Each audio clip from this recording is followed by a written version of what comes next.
Sabi nila, human nature na raw na lumaban. Kahit nga siguro mga hayop kapag naiipit at wala ng choice, nangangagat. Tao pa kaya?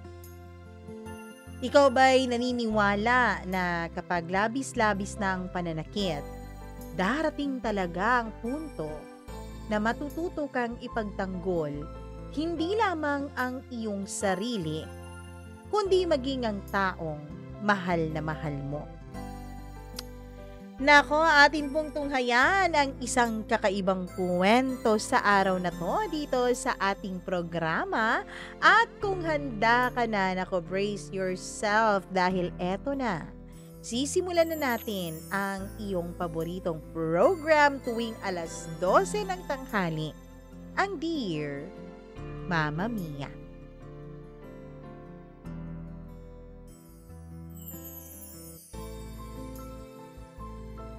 Lahat tayo ay natututo na lumaban, lalo na kapag tayo ay pinagmamalupitan. Pero meron din namang isa sa atin o iba sa atin na nagpapakamartir at pinipili pa rin ang tuwid na daan at hindi pa rin pumupunta sa kapahamakan. Pero hanggang kailan ka ba tatahimik? Hanggang kailan ka ba magpapakamartir? Dear Mama Mia, ako po si Teresa, isang babaeng minsan ay puno ng mga pangarap, tawa at tuwa. Pero ngayon, isa na lang po akong alaala ng isang babae sa aking nakaraan. Sa totoo lang, Mama Mia, hindi ko po alam kung papaano ko sisimulan ang kwentong ito. Kasi ilang beses ko nang tinangkang isulat ang lahat, pero palaging nanginginig ang kamay ko at namumuo ang mga luha sa mga mata ko. Sa totoo lang, Mama Mia, mahirap pong balikan ang lahat ng sakit. Ilang beses ko na pong sinubukan na magpadala hindi lamang sa iyong programa, kundi sa mga katulad ng programa mo sa telebisyon man o dito sa internet. Kaya lang, hindi ko talaga magawa-gawang isulat ang aking nakaraan at hindi ko magawang ibahagi ito sa iba. Subalit eto ako ngayon, sinusubukan ko na namang magsulat, and this time sa programa mo. Baka ito lang ang paraan para marinig ang boses ko. Isang boses na matagal na ring pinatahimik ng sobrang kaba at takot. Lumaki ako sa probinsya, Mama Mia. Isang maliit na baryo na napapalibutan ng bukirin at puno ng mga puno ng mangga. Kapag umaga, gigisingin ka ng tilaok ng manok at ng amoy ng bagong lutong sinangag. Isang payak na buhay, pero masaya ako noon. Ako ang panganay sa 3 magkakapatid. Kaya mula pagkabata, natutunan ko ng magsakripisyo para sa iba. Hindi po ako lumaki sa luho, pero lumaki akong may malaking pag-asa. Madalas kong isipin noon, paglaki ko, magkakapamilya rin ako. Bubuo ako ng tahanang mas masaya, mas matibay, at mas maganda kesa sa nakagisnan ko. Para sa akin kasi, Mama Mia, iyon ang sukatan ng tunay na tagumpay. Ang magkaroon ng sariling pamilya at tahanan na punong-puno ng pagmamahalan. Kaya nang dumating siya, si Ricardo, ay para po siyang isang sagot sa lahat ng mga panalangin ko. Matangkad siya, kayumanggi, at may tindig na parang kaya niyang protektahan ng kahit sino. Unang beses ko siyang nakita sa piyesta ng baryo namin. Nasa entablado siya noon. Sumasayaw kasama ng mga kaibigan niya. At ako naman nakaupo sa gilid, pumapalakpak, natutuwa at natatawa lang habang pinapanood sila. Hindi ko alam kung bakit. Pero ilang beses din siyang napatingin sa akin noon. At mula noon ay nagsimula na nga ang lahat. Pwede ba kitang ligawan? Hindi ko makakalimutan ang unang linyang iyon mula sa kanya kahit hindi pa nga niya alam ang aking pangalan. Naka-t-shirt lamang siya at kupas na pantalon. Pawisan pa dahil sa pagsasayaw, pero ang ngiti niya ay para nitong kayang tunawin ang lahat ng pag-aalinlangan na nandito sa puso ko. Ako, nahihiya, natatawa at hindi makapaniwala na ang isang katulad niya ay magkakagusto sa isang simpleng babaeng katulad ko. Nagsimula siyang manligaw. Araw-araw may dalang prutas. Mangga o di kaya'y saging na mula pa sa mismong bakuran nila. Minsan bulaklak naman na pinitas lang mula sa gilid ng daan. Pero para sa akin ay mas mamahalin pa iyon kesa sa mga rosas na mula sa mamahaling hardin at flower shop. Magaling siyang magsalita. Lahat ng tamang salita, lahat ng tamang kilos, lahat ng bagay na matagal ko nang pinangarap na maramdaman ay ibinigay ni Ricardo sa akin, Mama Mia. At ako naman ay mabilis na nahulog. 3 buwan lang ay parang kilalang kilala na namin ang isa't isa. Sa tuwing naglalakad kami sa palengke, hawak-hawak niya ang kamay ko na para bang ipinagmamalaki niya ako sa lahat ng tao. Kapag may pistahan, malagi niya akong isinasayaw kahit sobrang tigas naman ang katawan ko at parehong kaliwa ang mga binti ko. Kapag may problema sa bahay, siya ang unang-unang tumatakbo para tulungan ako. Sabi ko noon sa sarili ko, eto na, siya na. Siya na nga ang lalaking matagal ko nang ipinapanalangin. At totoo nga, Mama Mia, makalipas ang 2 taon ay nagpakasal kaming dalawa ni Ricardo. Simple lang ang kasal namin, isang puting bestida, isang pinggang handa, at mga kamag-anak na nagtipon-tipon para sa amin. Pero para sa akin, yun na ang pinakamasayang araw ng buhay ko. Habang naglalakad ako sa pasilyo, hawak-hawak ng tatay ko ang kamay ko at nakatingin sa akin si Ricardo na may luha sa kaniyang mga mata, ay para po akong nasa isang panaginip, Mama Mia. Panaginip na ayoko nang matapos at ayoko nang magising pa. Kung alam ko lang na ang panaginip pa lang iyon ay magiging bangungot sa huli. Na ang lalaking nagpapatibok ng puso ko ay siya rin palang lalaking sisira ng buong pagkatao ko. Pero gaya ng lahat ng mga tagapagpadala mo ng sulat, sa simula ay wala akong kaide-ideya na magiging mahirap at masalimuot ang lahat. Sa simula ay ako lamang si Teresa, isang babaeng naniniwala sa panghabang buhay na pagmamahalan. At yun yata ang pinakamalaking pagkakamaling nagawa ko sa buhay ko, ang maniwala sa forever. Pagkatapos ng kasal namin ni Ricardo, akala ko talaga yun na ang simula ng buhay na pinapangarap ko. Lumipat kami sa isang maliit na bahay na ipinundar ng kanyang mga magulang. Kahit maliit lang, para sa akin ay parang palasyo na yun. May sariling bakuran, may maliit na kusina at isang kwarto na pininturahan namin ng kulay asul. Araw-araw, gigising ako ng maaga para magluto ng almusal. Tuyo, itlog, o minsan tsampurado kapag maswerte.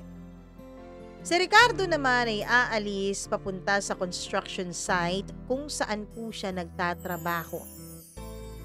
Sa bawat araw na lumilipas, lalo kong nararamdaman na mahal ako ng lalaking napangasawa ko.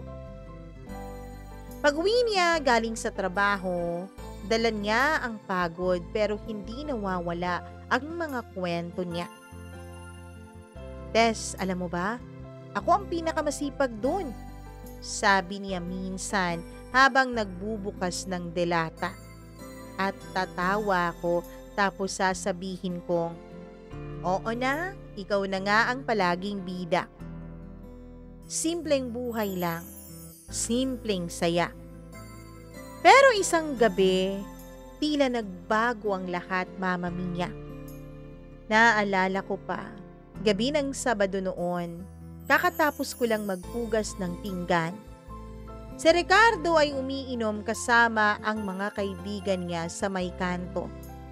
Normal naman sa kanyang mag-inom paminsan-minsan kaya hindi ko masyadong pinansin iyon, Mama Mia. Nang bumalik siya ay lasing. As in sobrang lasing. Ricardo, kumalma ka nga. Sabi ko habang sinusubukan ko siyang alalayan papasok sa kwarto namin. Pero sa halip na magpasalamat ay tinabig pa niya ang kamay ko. Ano ba ha, Teresa? Kala mo naman inaapi kita. Nagulat ako. Hindi ko alam kung saan nanggaling ang sinabi niyang yon at lalong hindi ko alam, Mama Mia, kung bakit parang may bahid ng galit ang pagkakasabi niya. Napatigil ako. Wala naman akong sinasabi. Mahina akong sagot pero bigla niya akong binuliyawan. Ang dami mong reklamo. Lahat na lang mali.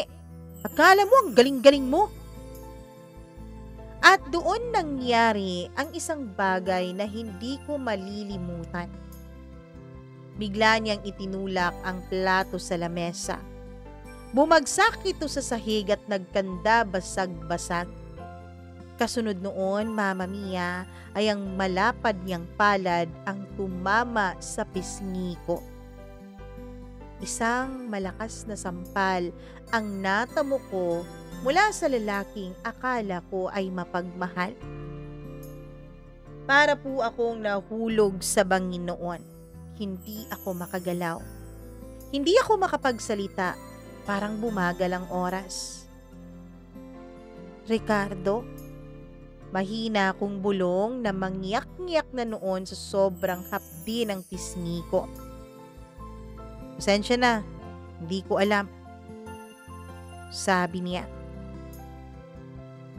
Hindi siya sincere sa paghingi niya ng pasensya sa akin, Mama Mia. Inisip ko na lang na lasing siya. Galit lang siya at siguro nagkataon lang na ako ang napagbuntungan niya ng galit niya.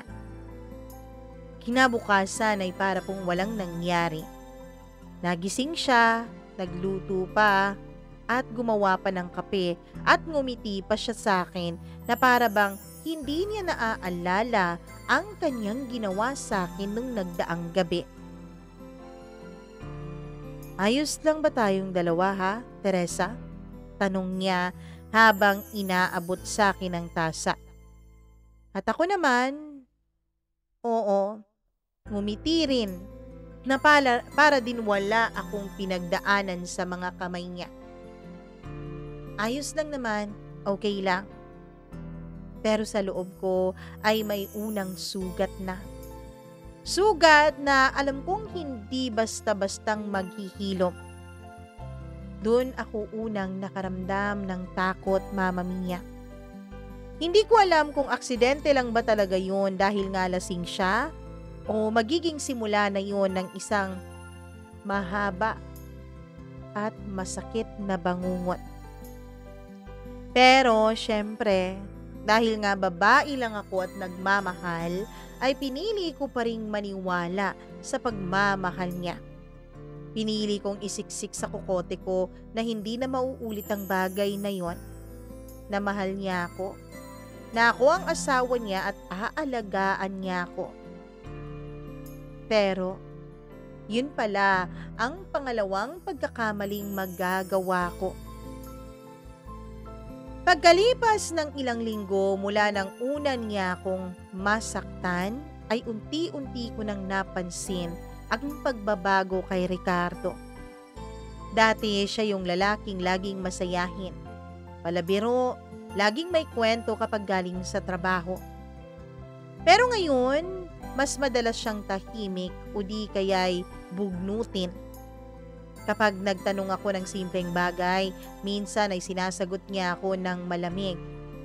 Minsan naman wala siyang sagot, nakatingin lang siya sa akin na para bang may mabigat siyang dinadala.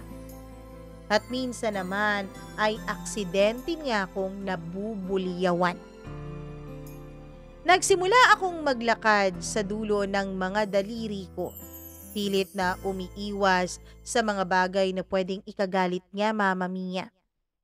Kung may nabasag akong baso, mabilis kong pinupulot yon para hindi na niya makita. Kung kulang ang asin sa ulam, tatawa na lang ako at magbabalat kayo na parang sinadya ko iwan. Sa bawat araw, natuto akong huminga ng mahina dahil takot ako na baka marinig niya at ikagalit pa niya yun, Mama Mia. Natuto rin akong magtago ng totoo kong nararamdaman. Pero kahit anong iwas ko, dumadating at dumadating pa rin ang mga sandali na basta-basta na lang umuulbo ang kanyang galit. Isang gabi habang naglalaba ako ay lumapit siya sa akin. Teresa, malamig niyang sambit. Oo, Ricardo, bakit? Sagot ko. Bahagya ng nanginginig noon ang boses ko. Itinaas niya ang isa niyang kamay. Hindi para saktan ako kundi para ipakita ang gusot ng kanyang polo. Bakit ito gusot ha? Hindi mo ba ito plinansya ng maayos? Napakagat ako sa labi ko. Pasensya na, baka hindi ko napansin yan. At doon ay muli ko namang nakita ang kilabot sa kanyang mga mata. Yung tingin na para bang naghahanap lang ng dahilan para sumabog. Sa isang iglap, hinila niya ang polo niya mula sa aking kamay at isinampal sa mesa. Wala ka talagang silbi. Ang dali-dali na nga ng trabaho mo. Hindi mo pa magawa ng maayos. Tumigil ang mundo ko, Mama Mia. Naramdaman ko ang pag-ikot ng tiyan ko. Parang gusto kong sumuka sa sobrang takot at hiya. Pero wala akong magawa. Tumango na lang ako. Oo, Ricardo, uulitin ko. At yun ang naging simula ng paulit-ulit na banta. Hindi man laging pisikal, pero emotional at psychological. Minsan, hindi niya ako papansinin ng 2 araw. Minsan, hindi siya uuwi ng gabi at iiwan akong mag-aalala kung saan na naman siya nagpunta. At kapag naglalakas loob akong magtanong, ay laging pareho lang naman ang sagot niya. Ano bang pakialam mo? Asawa lang kita, hindi kita nanay. Asawa lang. Doon ako unang narinig na binaba niya ako sa ganung paraan. Dati, pakiramdam ko ay parang proud na proud siya sa akin. Pero bakit ngayon, ang baba-baba na lang ng tingin niya sa salitang asawa? At sa bawat salitang yon ay parang may tinik na tumatarak sa puso ko. Pero ang pinakamasakit, wala akong masabihan, Mama Mia. Sino ba ang paniniwalaan nila? Si Ricardo, na masipag, palangiti, at mabait sa harap ng ibang tao? O ako ang babae na palaging may ngiti kahit may mga luha sa likod ng kaniyang mga mata? Alam kong hindi ako madaling paniwalaan, Mama Mia, lalo pat kilala sa lugar namin bilang napakabait at napakamarespetong tao ni Ricardo. Kaya isinilid ko na lang sa dibdib ko ang lahat. Ang mga pasa, tinatakpan ko na lang ng manggas. Ang pamumula ng pisngi, sinasabi ko na lang na natamaan ako ng aming hanging cabinet. At ang ngiti, lagi lang nariyan ang ngiti para walang magtaka kahit na sa loob-loob ko ay parang sasabog na ako. Nagsimula na po akong mapuno. Dahan-dahan. Tahimik na para bang tubig sa baso na unti-unti nang umaapaw. At alam kong darating ang araw na hindi ko na kayang mapigilan ang pagbuhos nito. Hindi ko alam kung paano ko nakayanan at ng katawan ko ang mga sumunod na buwan, Mama Mia. Parang naging normal na lang kasi sa akin ang takot, ang kaba at ang lubhang pag-iingat sa bawat galaw ko. Isang gabi habang nagluluto ako ng adobo ay dumating si Ricardo galing trabaho. Narinig ko pa lang ang kaluskos ng kanyang sapatos sa labas ay naninikip na agad ang dibdib ko. Ganito na lang lagi. Bawat pag-uwi niya, hindi ko alam kung anong mukha ang dadatnan ko.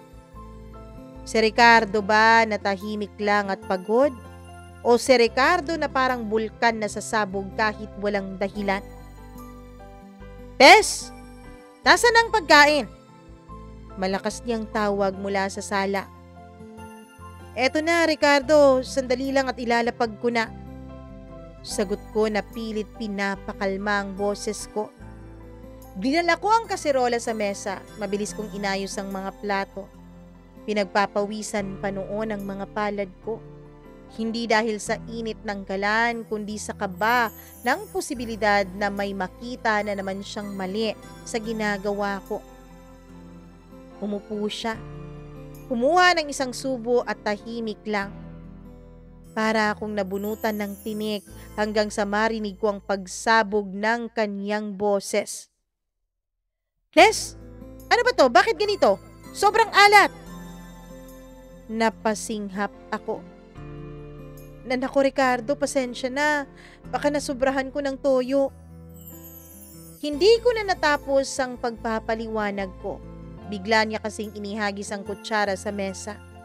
Tumila po ng sabaw at natilamsikan ang braso ko. Ano ba? Hindi mo ba kayang magluto ng maayos? Anong klaseng asawa ka, ha? Nanginginig ang labi ko, Mama Mia. Gusto kong magpaliwanag pero natatakot akong baka lalo siyang magalit. Kaya pinili kong manahimik. Pinili kong tanggapin ang lahat. At sa katahimikan kong yun, dun niya ako lalong tinusok ng mga salita. Wala kang silbi, Tess. Kung hindi lang dahil sa'yo, baka mas gumagaan pa ang buhay ko. Anong napapala ko sa'yo? Lahat na lang ng ginagawa mo, palpak, mali. Masakit.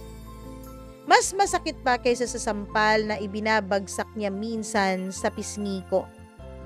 Mas masakit pa kaysa sa pambubugbog na tinatago ko lang sa long sleeves ko. Doon ko naisip, Mama Mia, ang mga sugat na iniwanan niya sa katawan ko ay nagagamot. Pero ang mga salitang binibitawan niya, hindi ko alam kung kailan maghihilom. Bawat salita parang pako na tumatagos sa puso ko. Kinabukasan, dumating ang kapatid kong si Nina para bisitahin ako. Oh, Ate Teresa, kumusta ka na? Tanong niya, bit-bit ang isang basket ng prutas. Napilitan akong ngumiti. Ayos lang naman ako, Nena. Medyo pagod lang. Ba't parang pumayat ka yata? At bakit parang malungkot yung mga mata mo? Dali-dali kong iniwas ang tingin ko, Mama Mia. Ayan, wala yan. Stress lang siguro. At saka si Ricardo kasi madalas overtime. Kaya ako na lang halos ang gumagawa ng lahat dito sa bahay. Kita ko ang pagdududa sa mukha ng kapatid ko. Pero hindi na siya nagtanong pa. Alam kong may hinala siya pero pinili kong itago ang totoo. Kasi paano kung sasabihin ko yung totoo? Paano kung malaman niyang sinasaktan ako ng asawa ko? Eh di sira na ang imahe ng masayang pamilya na pinapakita naming dalawa ni Ricardo sa lahat. At higit sa lahat, Mama Mia, natatakot ako na baka kapag nagsumbong ako at nalaman yun ni Ricardo, ay mas lalo lang niya akong pagbabalingan ng galit niya. Isang gabi, hindi ko na naiwasan. Nagkaroon kami ng mainit na pagtatalo dahil nakita niyang kulang sa sukli ang perang binigay niya sa akin para pampalengke. Hindi ko may paliwanag kung nasaan yon. Baka nalaglag ko o baka nagkamali lang ako ng bilang. Pero hindi yun tinanggap ni Ricardo. Bigla niyang hinila ang braso ko at tinulak ako sa pader. Mama Mia, napasubsob pa ako sa sahig. Naramdaman ko ang hapdi sa aking balikat. Naiwan akong nanginginig. Hawak-hawak ang braso kong namula at nagpasa. Kinabukasan hindi ko na nagawang itago ang marka. Habang bumibili ako ng gulay sa palengke ay napansin pala iyon ng kakilala kong tindera.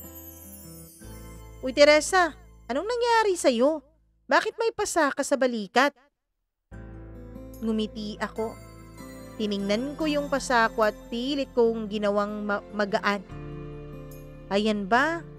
Nadulas lang ako kagabi sa banyo. Huwag kang mag-alala. Pero sa likod ng ngiting yon ay pakiramdam ko unti-unti akong namamatay, Mama Mia. Sa mga gabing yon ay madalas akong nakatulala bago matulog. Naririnig ko ang hilik ni Ricardo. Mahimbing siyang natutulog matapos akong saktan o pagalitan. At ako'y gising.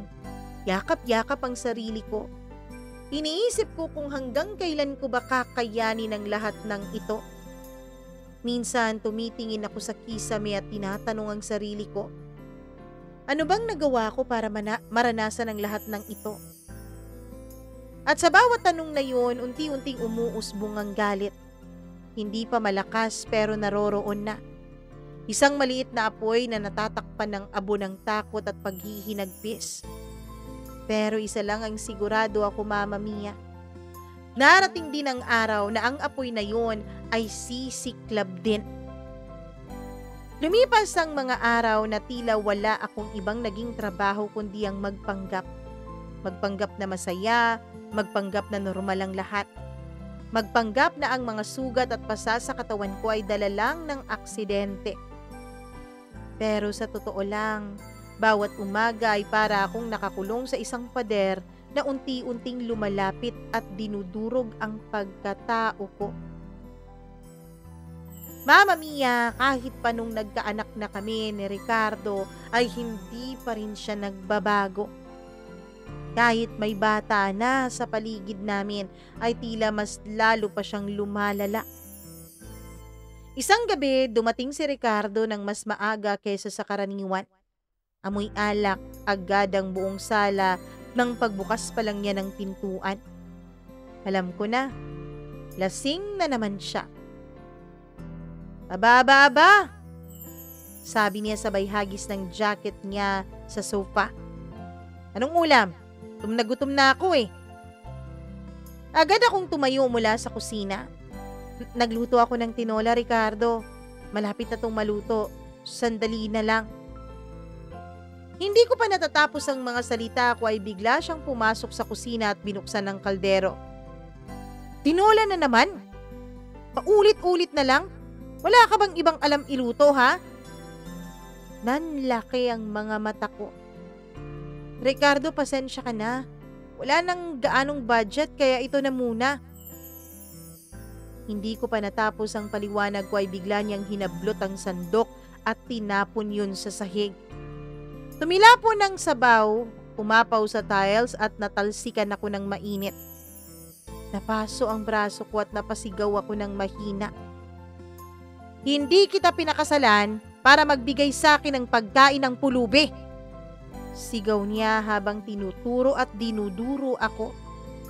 Wala ka talagang kwenta kahit kailan. Wala kang silbing asawa. Umagos ang luha sa mga mata ko. Gusto kong magsalita, gusto kong sumigaw, pero ang boses ko ay nalunod na sa sobrang takot. Narinig ko ang mga kapitbahay namin na nagkukwentuhan sa labas. Naroon lang sila, ilang metro mula sa pintuan ko. At ako, gusto kong sumigaw ng tulong. Gusto kong ipaalam sa kanila na sinasaktan ako ng sarili kong asawa.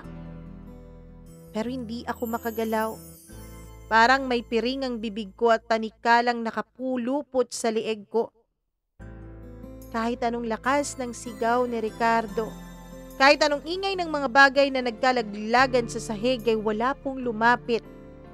Wala pong kumatok. Doon ko naramdaman, Mama Mia, na mag-isa lang talaga ako sa laban na ito. Pagkatapos ng galit niya, pagkatapos niya akong bugbugin ay bigla siyang napaupo sa sofa na parabang walang nangyari. Bumuntong hininga at nagbukas ng telebisyon. Habang ako ay nanginginig pa rin, pinupunasan ng sahig. Panakanakang hinahawakan ng braso kong may paso. Teresa! Tawag niya. Ano sa tingin mo ang mangyayari sa'yo kung iiwan kita, ha? Wala nang tatanggap sa'yo. Wala kang trabaho, wala kang pera, wala ka pang kayang gawin. Kaya tigilan mo ang pagrereklamo at pag-ENRT mo dyan. Parang tinusok ng libu-libong karayom ang puso ko. Kahit walang salita na lumalabas sa bibig ko ay narinig ko ang isip ko na sumasagot. Tama siya. Wala nga akong laban dahil wala nang ibang magmamahal sa akin.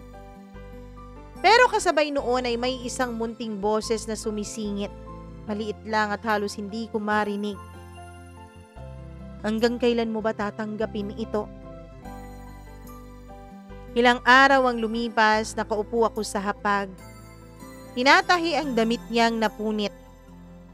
Tahimik lang ako. Umaasang magiging maayos ang mood niya pag-uwi. Pero nang dumating siya ay dala-dala ang isang supot ng alak at may supot pa ng pulutan. Iba na naman ang nangyari. Teresa, may bisita akong darating. Ihanda mo na ang mesa, bilis! Nagulat ako. Ricardo, wala kasi tayong masyadong Pak! Isang malakas na sampal ang dumapo sa pisngi ko. Namilog ang mga mata ko. Halos mahulog ako sa kinauupuan ko. Diba sinabi ko na sa'yo? Wala kang karapatang magreklamo. Gawin mo ang sinasabi ko. Nanginginig akong tumayo. Naglakad papuntang kusina at naghanap ng kahit anong maisasabay sa handa. Pero habang ginagawa ko yun, doon ko naramdaman ang pinakamatinding paghihiganti ng katawan ko. Ang pisngi kong namamaga, ang labi kong dumudugo at ang dignidad kong ilang ulit na niyang tinatapakan. At sa gabing iyon, Mama Mia, sa unang pagkakataon, hindi na talaga takot ang bumalot sa puso ko, kundi galit na. Isang galit na matagal nang kinukulong na ngayon ay unti-unti nang kumukuwala. Hindi ako makatulog ng gabing iyon. Habang naririnig ko ang halakhakan ni na Ricardo at ang mga bisitang kasama niya sa sala, ay nakadapa lang ako sa kama. Katatapos ko lang noong patulugin ang anak namin. Hawak-hawak ko ang pisngi kong namamaga. Parang bawat tawa nila ay tila kutsilyong tumataga sa puso ko. At sa bawat basag na bote ng alak ay para po akong nababasag din ng paulit-ulit. Ngunit sa gitna ng lahat ng iyon ay may isang bagay na unti-unting nabubuo sa utak ko. Isang lihim. Matagal ko nang tinatanggap ang pananakit. Iniisip kong yun na ang kapalaran ko. Pero Mama Mia, mula nung magkaanak ako, mula din nung nabulyawan ni Ricardo ang anak namin, ay nakaramdam ako ng takot hindi para sa sarili ko, kundi para sa anak ko. Paano? Paano kung dumating ang punto na hindi na lang ako ang sasaktan niya? Siguro ako makakayanan ko pa, pero parang hindi ko kakayanin kung pati anak ko na. Habang iniisip ko yon ay hinahawakan ko ang mahapdi kong pisngi dahil sa sampal niya. May boses sa loob-loob ko na paulit-ulit na bumubulong. Hanggang kailan ka ba magtitiis ha? Hanggang sa mamatay ka? Paano kung mamatay ka? Paano ang anak mo? Napapikit ako, pinilit kong wag umiyak kasi kung iiyak ako ngayon, ibig sabihin natalo na naman ako ng takot ko. Hindi. Hindi na ako maaari pang magpatalo. Kinabukasan, maaga akong nagising. Tinakpan ko ng makapal na pulbo ang mga pasa sa pisngi ko bago ako lumabas para bumili ng ulam sa palengke. Ngumiti pa ako sa tinderang nagtanong kung bakit parang namamaga ang mukha ko. Alam mo naman ako, 'di ba? Nauntog lang po, sabi ko. At habang naglalakad pa uwi ay dun ko naramdaman ang bigat ng lahat. Nakakasawa na. Nakakasuklam na ang bawat araw na kailangan kong magsinungaling, magpanggap at magtago sa harap ng ibang tao. Pagdating ko sa tindahan ng bigas ay nakita ko si Aling Marta, isa sa mga kapitbahay na matagal nang nagtatanong sa akin kung ayos lang daw ba ako. Malumanay siyang tumingin sa akin na parang alam niya ang lahat ng nangyayari sa akin sa loob ng bahay namin kahit walang ni isang salitang lumabas sa bibig ko. Teresa, mahinahon niyang sabi. Kung may problema ka, nandito lang ako ha? Halos bumigay na noon ang dibdib ko. Gusto kong sumigaw ng, oo, may problema ako. Sinusuntok, sinasampal, sinisipa at sinasaktan ako ng asawa ko. Pero ang lumabas sa bibig ko ay iba. Wala akong problema at kung meron man Aling Marta, sige, sasabihan kita. Salamat ha. Ngumiti siya pero ramdam kong hindi siya kumbinsido sa sagot ko. Ramdam kong alam niya. At yun ang unang beses na naramdaman kong baka hindi ako mag-isa. Kinagabihan ay dumating ulit si Ricardo ng lasing. Nasa kusina ako, nagluluto. At hinahanda ko rin ang mga maruruming damit na lalabhan ko nang bigla siyang lumapit at inihagis sa akin ang kaniyang polo. Labhan mo to! Ang dumi-dumi mo nang ang babae, pati damit ko pinapabayaan mo pa. Nanginginig ang kamay kong pinulot iyon. Hindi ko na alam kung paano ko kinakaya ang lahat. At bago siya pumasok ng kwarto ay bigla niyang tinadyakan ng timba ng tubig. Tumila po ng sabon at nagkalat ang bula sa sahig at nabasa ang buong palibot ko. Panibagong trabaho na naman. Nagulat ako at napaupo ako sa sahig. Halos malunod na ako sa sarili kong luha. Kung hindi ako kikilos, baka dumiting ang araw na literal na bangkay na lang ako sa sahig na ito. Kinabukasan, nagdesisyon na ako. Hindi pa man malinaw kung papaano, pero kailangan kong maghanda. Tiningnan ko ang bawat sulok ng bahay. Ang kusina kung saan may mga matatalas na kutsilyo.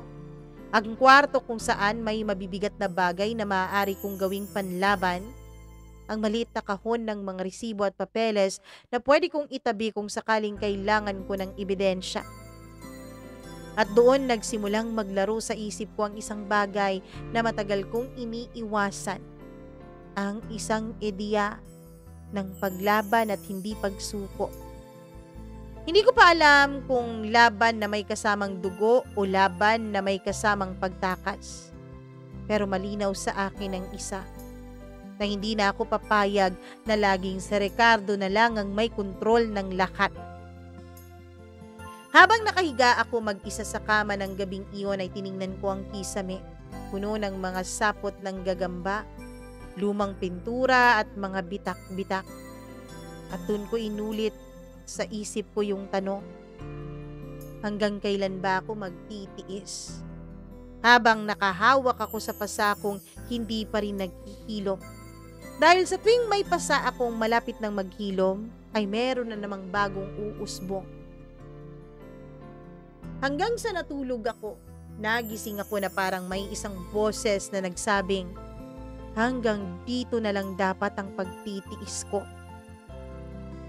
Hindi na ako nakatulog ng maayos matapos kong magising. Gabi-gabi parang hinahabol ako ng mga boses sa loob ng isip ko.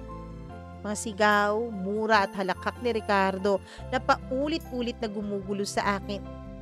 At tuwing pipikit ako Mama Mia, nakikita ko ang mukha niya. Hindi bilang asawa, kundi bilang isang halimaw na unti-unting umuubos sa pagkatao ko.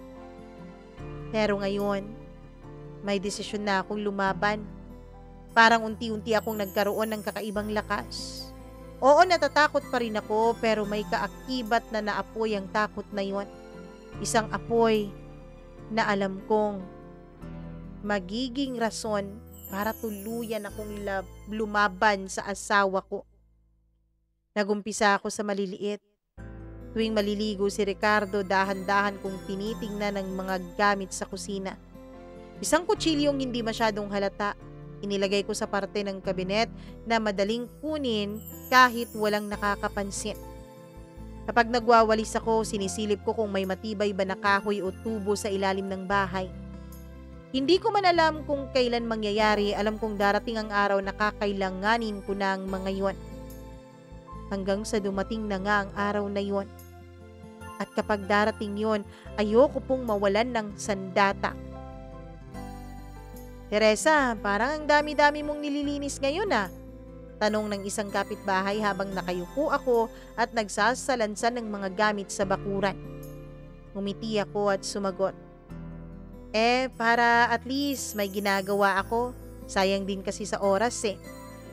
Pero ang totoo, hinahanap ko kung saan ako pwedeng tumakbo kung sakali mang habulin nga ako. Ang bawat sulok ng bahay, iniisip ko na para bang nasa digmaan na ako.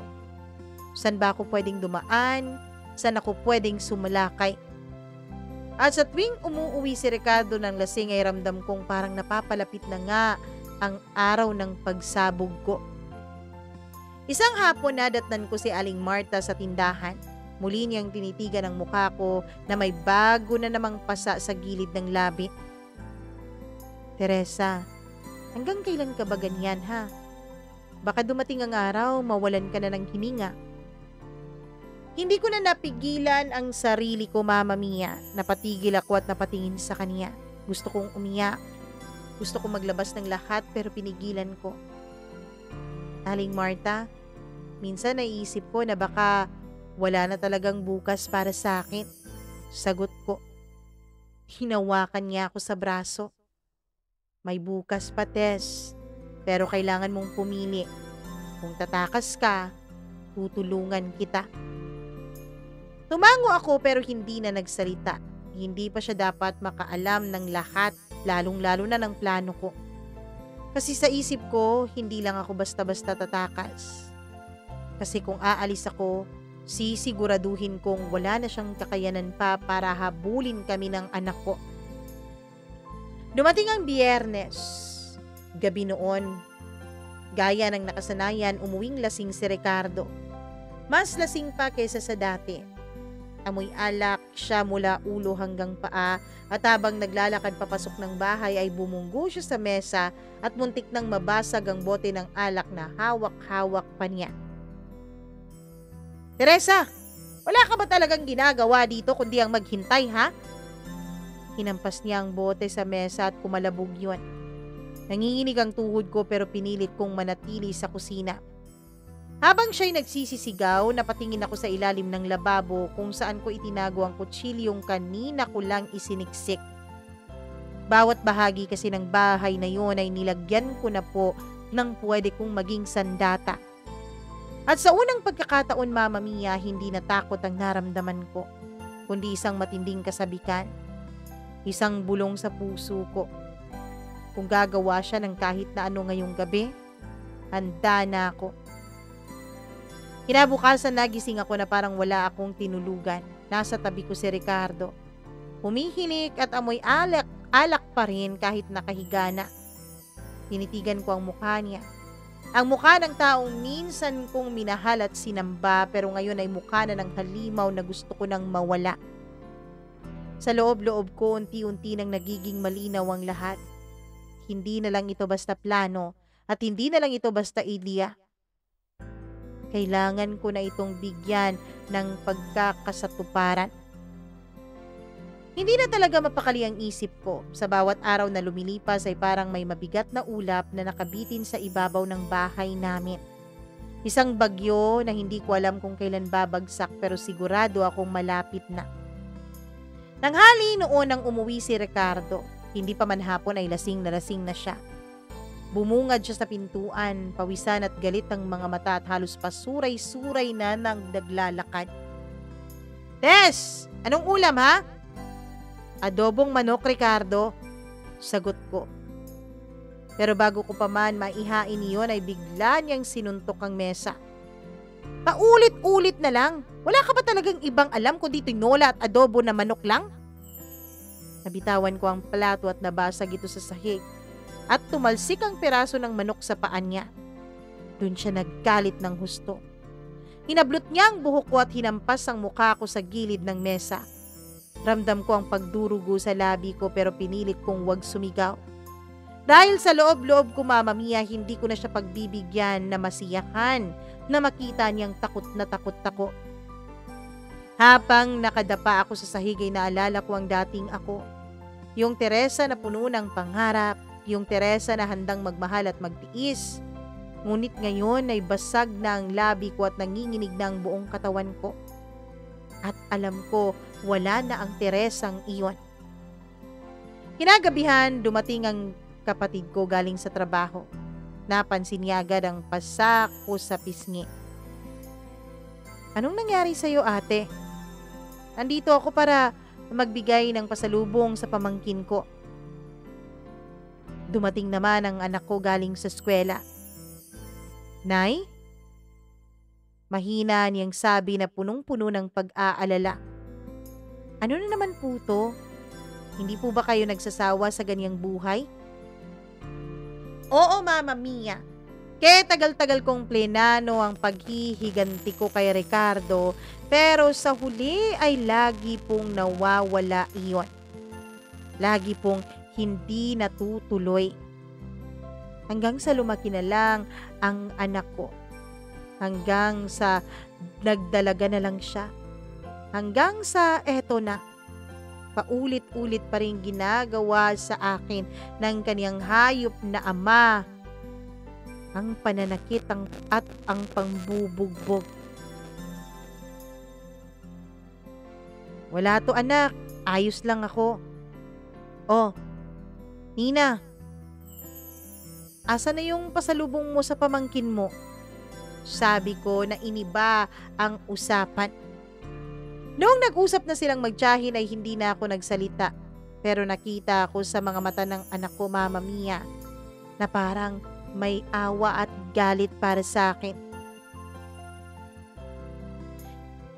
Ilang gabi ang lumipas ay dumaan si Aling Marta na may dala ng ulam sa amin. "Oh, Teresa, tikman mo to. Baka sakaling lumuwag ang loob mo." Nag-usap kami sa may hagdan. Sinabi niya na handa siyang tumulong kung kailangan ko. "Teresa, ilang taon na ba? Bakit hindi ka talaga nagsasawa dyan sa sitwasyon mo? Bakit lagi mo na lang iniisip nakakayanin mo?" "Aling Marta, ayos lang naman ako. Ang importante sa akin, hindi niya sinasaktan ng anak ko." "Bakit? Aantayin mo pa bang saktan ng hayop na yon ang anak mo, ha?"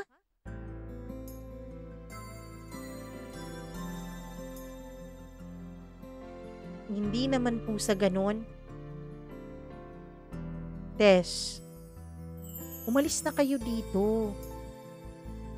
Bakit natatakot ka bang Walang mag-aalaga, walang magpapalaki at bubuhay sa inyong dalawa ng anak mo? Kaya mo yan, Tess. Hindi ka naman baldado eh. Maraming salamat dito sa ulam, Aling Marta ha. Ibabalik ko na lang tong mangkok, sabi ko. Napilit siyang pinapaalis na. Pagpasok ko sa loob ay nadatnan ko ang anak ko na nakaupo sa sala, nakatulala at hawak ang isang basong tubig pero hindi naman umiinom. O anak, halika na, kumain na tayo. May panibago tayong ulam, dala ni Aling Marta. Umiling siya. Nay, ayokong tumanda na ganito ang nakikita ko. Ayokong tumanda na lagi kitang nakikitang nasasaktan.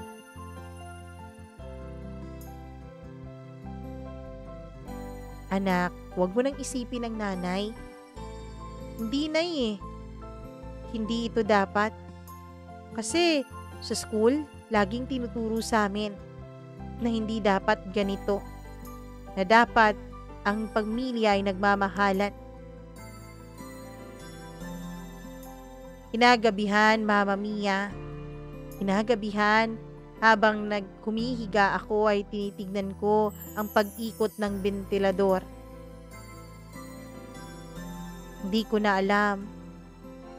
Mahal ko pa naman si Ricardo. Siyempre, nangako ako sa simbahan na siyang magiging katuwang ko. At yung pag-iisip ko ng paghihigante, ay nasa isip ko lang naman yon. Akala ko hindi ko na maiisip ang bagay na yon.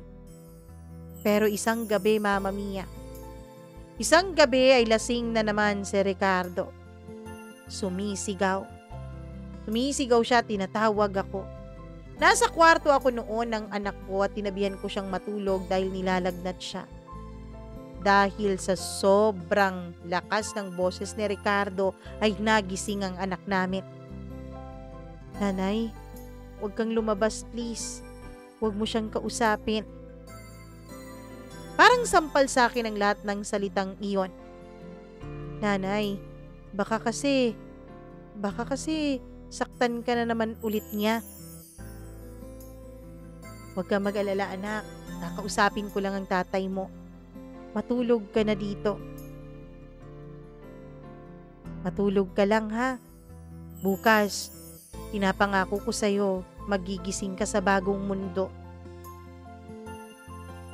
Mama Mia, nung lumabas ako ng kwarto ng anak ko, pagbalik ko sa kwarto namin, ay humiga na si Ricardo. Nasa tabi na ako ni Ricardo. Ngayon, wala nang magpipigil pa sa akin. Wala nang pag-aalinlangan sa loob ko. Dahan-dahan kong itinaas ang bitbit kong kutsilyo. Ramdam ko ang bigat nito, na para bang lahat ng taon ng pasakit ay nandito sa aking mga palad. At sa isang iglap, ibinagsak ko ang kutsilyong iyon ng ubod lakas. Hindi ko alam kung ilang beses, basta bawat pag-angat ng kamay ko, nakikita ko ang dugo. Bawat pagbagsak, naririnig ko ang huling ungol ng halimaw na siyang nagwasak ng buhay ko. Hanggang sa tuluyan na siyang tumigil sa pag-ungol at paghinga. At ako, nakatayo roon. Hawak pa rin ang dugo ang kutsilyo. Humihingal, nanginginig, pero sa unang pagkakataon, Mama Mia, alam kong mali pero naramdaman kong malaya ako. Hindi ko alam kung ilang minuto o oras akong nakatulala sa harap ng katawan ni Ricardo. Nakahandusay siya sa kama, duguan at wala ng buhay. Ang dating tinig na araw-araw sumisigaw sa akin ngayon ay tuluyan ng nanahimik. Pero imbis na makaramdam ako ng saya, ng paglaya ay biglang sumirit ang kaba sa dibdib ko. Nanginginig ang tuhod ko. At ang kutsilyong hawak ko ay bumagsak sa sahig na may tunog na kumalabog. Parang tinig ng katotohanan na nagsasabing, "Pumatay ka, Teresa." Tumingin ako sa aking mga palad, puro dugo, malagkit at mainit.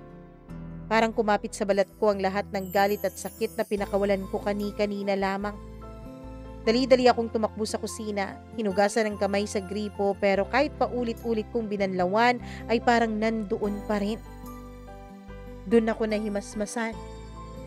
Diyos ko, bulong ko, na halos hindi na makalabas ang tinig sa bibig ko.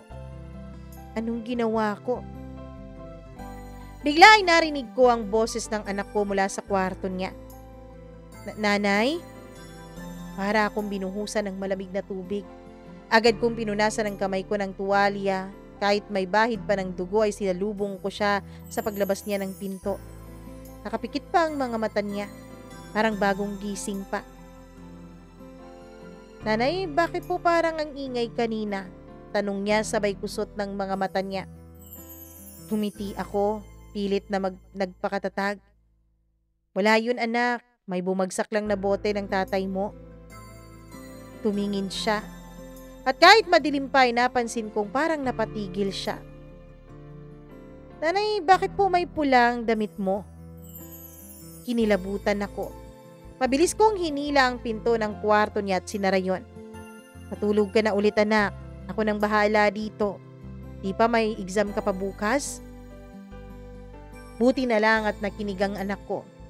Bumalik ako sa katawan ni Ricardo. Duguan ang mga kumot, nabahiran pati ang sahig. Hindi ko alam kung saan magsisimula. Itatago ko ba ang bangkay? Tatawag ba ako ng pulis? Lalabas ba ako at aamin? Pero isang bagay lang ang malinaw. Hindi ko na kayang ibalik pa ang nangyari.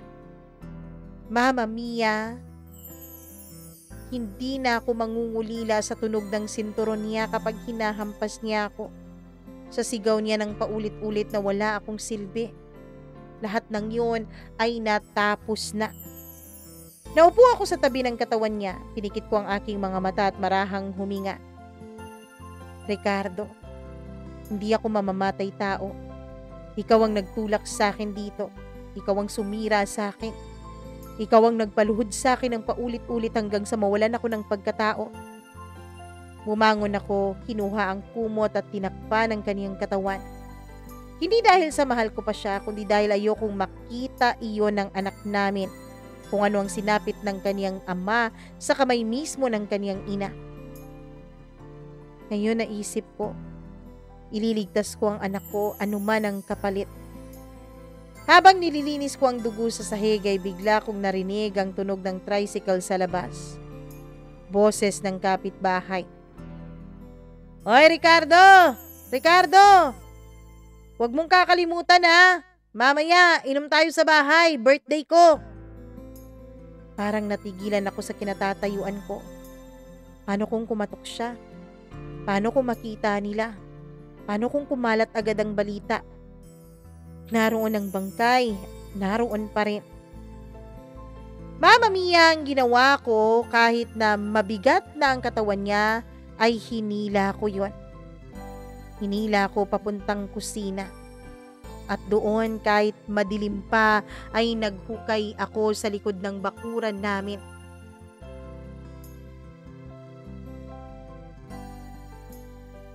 Kahit na wala akong lakas, ay para pong nagkaroon ako ng kakaibang lakas noon. Naghukay ako hanggang sa inilibing ko na si Ricardo. Hindi naman masyadong malalim yung hukay, Mama Mia. Hindi naman masyadong malalim ang lahat. Basta lang mailibing ko siya. Pagkatapos ay naging mabilis ang mga pagkilos ko.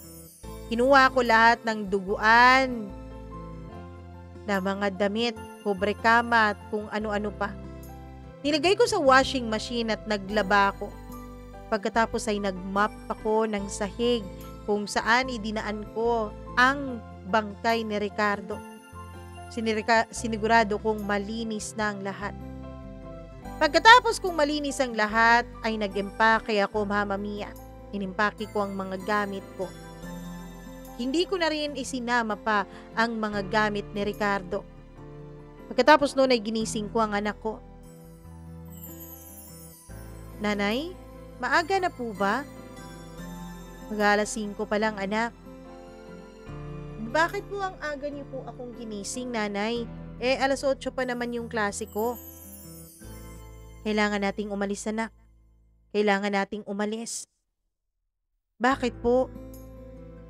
Di ba, anak? Gusto mong lumayo si nanay sa tatay mo? Opo, eto na. Eto na. Aalis na tayo bago pa man malaman ng tatay mo na lalayasan natin siya. Talaga po, nanay? Oo. Sasama ka ba sa akin, ha, anak? Opo, nay. Kahit saan. Sasama po ako sa inyo. O siya, sige. Magbihis ka na at mag-e-empake na ako ng mga damit mo at gamit mo bago pa bumalik ang tatay mo. Nagpanggap ako sa anak ko. Nagpanggap akong umalis ang tatay niya at nakipag-inuman na naman ito sa barkada. Hindi naman nagtanong ang anak ko, Mama Mia, dahil alam naman niyang gawain talaga ito ng tatay niya. Kaya naman, naging mabilis ang mga kilos namin. Pero bago kami makaalis ay kinatok ko muna ang kapitbahay naming si Aling Marta. Nagpasalamat muna ako sa kanya. O saan kayo pupunta, Tess? Mabuti pong hindi niyo na alam, Aling Marta. Basta sa malayo, sa malayong malayo.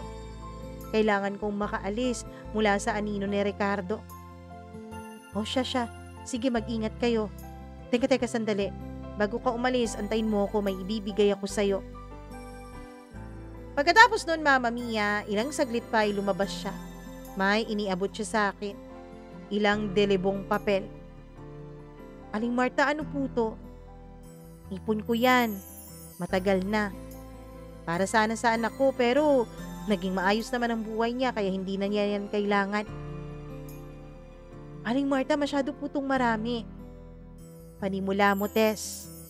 Sana kung saan ka man mapupunta ay makahanap ka ng kapayapaan na hindi mo nahanap sa piling ng asawa mong si Ricardo. Maraming salamat, Aling Marta. Salamat talaga. Pagkatapos noon ay niyakap niya ako ng mahigpit at nag-iyakan kaming dalawa. O siya, sige, umalis ka na bago pa kayo maabutan ni Ricardo. Mama Mia, may sumundot na konsensya sa dibdib ko. Ang hindi niya alam, kahit medyo magtagal pa ako sa bahay nila, ay hindi na ako maaabutan pa ni Ricardo. Dahil wala na siya. Dahil inilibing ko na siya. Katapos noon ay umalis na kami. Nag-abang ako ng bus papunta sa malayong lugar. Pagkatapos nun, Mama Mia, ay nagstay lamang kami ng ilang araw dun sa lugar na yun at sumakay na naman kami ng barko at pumunta sa isang malayong lugar. Isang lugar na hindi pa alam noon ang kabihasnan. Isang lugar, Mama Mia, na hindi pa kilala ng buong Pilipinas. Buti na lang at bata pa ang anak ko. Hindi pa siya mapagtanong. At dun kami nagsettle. Medyo malaki-laki din ang ibinigay sa akin na pera ni Aling Marta. Tapos, may pera din naman akong naipon at kinuha ko rin naman ang pera sa bulsa ni Ricardo bago ko siya inilibing. Mama Mia, sa panibagong lugar ay dito kami nagsimula ng anak ko. Ilang beses at ilang gabi din akong binabangungot dahil kay Ricardo. Ilang gabi ko ring napapanaginipan siya na sinisisi ako, na sinasabi niyang hukayin ko raw siya pero hindi ko na pinakinggan. Ilang beses din akong nag-abang sa mga telebisyon kung may ipapalabas bang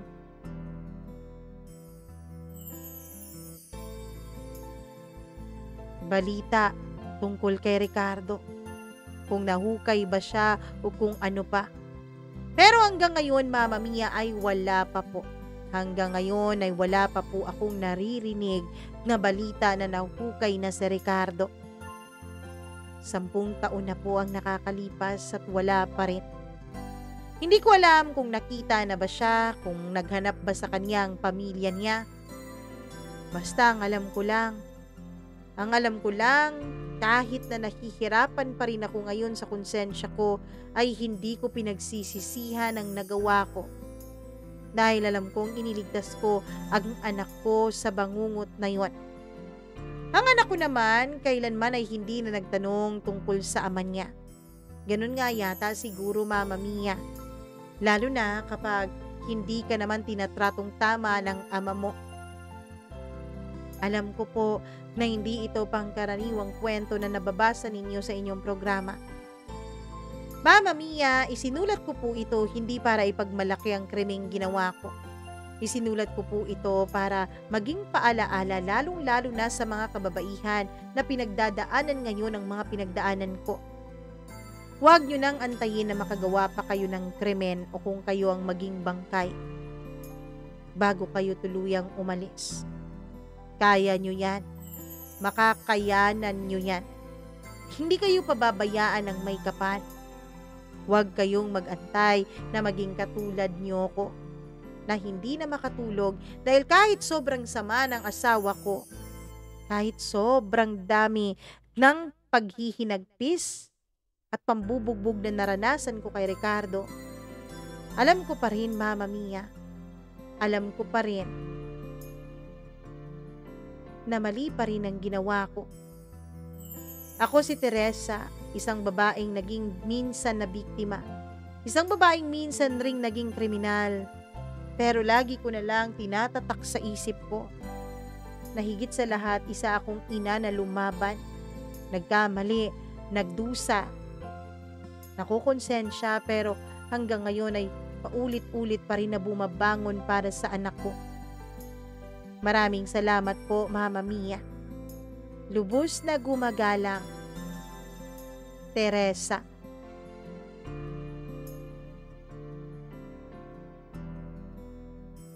Grabe naman, unresolved crime para ito ating kwento ngayon. Nako, tama naman si Madam Teresa, hindi naman talaga tama yung kaniyang nagawa. Hindi naman talaga tama yung, alam mo na, 'di ba? Yung pananakit niya sa asawa niya, unalive niya sa asawa niya. Pero part of me, kahit alam kong mali, 'di ba sabi ko sa inyo laging gawin ang tama. Pero kahit alam kong mali, part of me, hindi ko rin siya masisisi eh. So, ang gawin na lang natin ay pulutin ng aral na pwede nating makuha sa kwentong ito. Hindi kailanman tama ang pananakit. At minsan rin ang katahimikan ng isang ina ay puno ng sugat na hindi nakikita ng iba. Kaya bago tayo humusga, intindihin muna natin ang kwento sa likod ng bawat babae. At bago tayo manakit, isipin muna natin kung ano ang magiging epekto nito sa taong sinasaktan natin at pati na rin sa atin. Hindi ko sinasabing tama ang ginawa niyang paraan. Pwede naman sanang umalis siya, naglayas, o di kaya naman ay nagsumbong sa mga pulis. Pero na nangyari na ang nangyari. Ang hiling ko na lang ay magkaroon ka ng lakas ng loob, Madam Teresa. Siguro kapag lumaki na ang anak mo, aminin mo sa kanya at siguro aminin mo rin sa lahat ng tao o sa mga pulis at pagsilbihan mo yung nagawa mo ring pagkakamali. Kasi alam ko, mapapatawad ka pa rin naman ng Diyos basta't pagsilbihan mo. Harapin mo ang mga consequence ng mga nagawa mong kasalanan. Anyways, maraming salamat sa pagbibigay mo ng tiwala. Sobrang tiwala actually dito sa program natin dahil alam mo naman, hindi basta-bastang isusulat ang ganitong klase ng kwento na 'di ba? Nakakapanindig balahibo at kung ano-ano pa. Anyways, thank you very much, Madam Teresa. Sa mga nanonood at nakikinig ngayon sa kwento ni Madam Teresa, ay nako, i-like at i-share niyo na ang kwentong ito.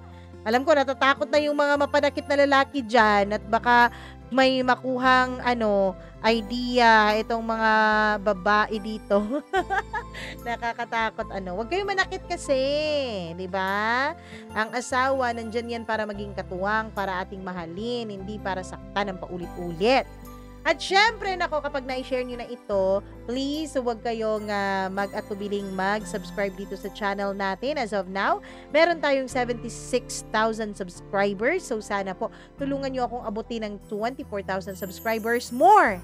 Dahil gusto nating umabot tayo ng 100,000 subscribers by the end of this year. And speaking of subscriber, meron po tayong panibagong channel, Encounters with Mama Mia.